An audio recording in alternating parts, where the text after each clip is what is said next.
বিসমিল্লাহির রহমানির রহিম। Voice of people with কাজলের পক্ষ থেকে জানা অভিনন্দন। দর্শক, খুবই একটা বিশ্লেষণধর্মী যে আলোচনা, সেটা হলো যে জামাত কি বিএনপি থেকে দূরে সরে যাচ্ছে?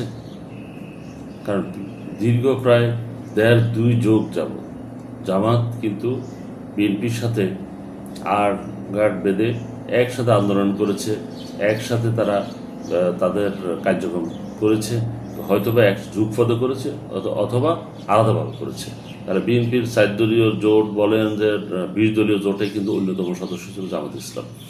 এইভাবে বিএনপির সাথে কিন্তু অতপ্রতভাবে ছিল। তো এখন আলোচনার কথা হলো যে যখন বিএনপি যখন বিরোধী দলে ছিল অথবা বড় একটা পার্টি হিসাবে ছিল, তখন কিন্তু জামাত ইসলামের যে সংখ্যানুপাতিক যে হিসাব, সেটা ছিল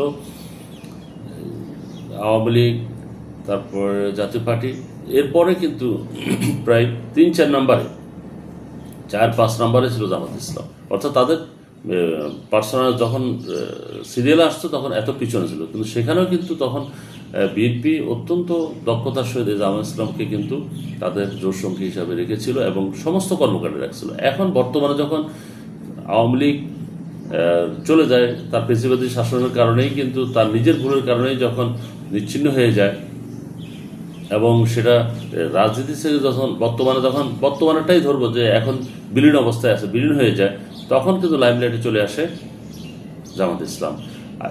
এর ভিতরে কিন্তু আবার জাতীয় পার্টিও আছে, কিন্তু জাতীয় পার্টি আবার সেইভাবে আগাতে পারে না, ওরাও আবার নিবু অবস্থায় আছে, যে কোনো সময় নিভিয়ে যেতে পারে অথবা হয়তো থাকলেও নিবু অবস্থায় থাকবে। কিন্তু এই ভিতরে কিন্তু জামাত ইসলাম লাইমলাইটে চলে আসছে, যার পরিপ্রেক্ষিতে এখন তারা যখন সামান্য একটু ক্ষমতার স্বাদ পেতে একটু একটু করে শুরু করেছে, তখন কিন্তু ওরা বিএনপি থেকে দূরে সরে যাচ্ছে।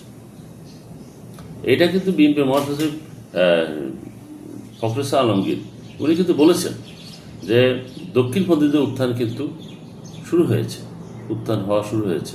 অর্থাৎ জামাত ইসলাম সহ আরও কিছু মুসলিম যেসব দলগুলো আছে, ইসলামী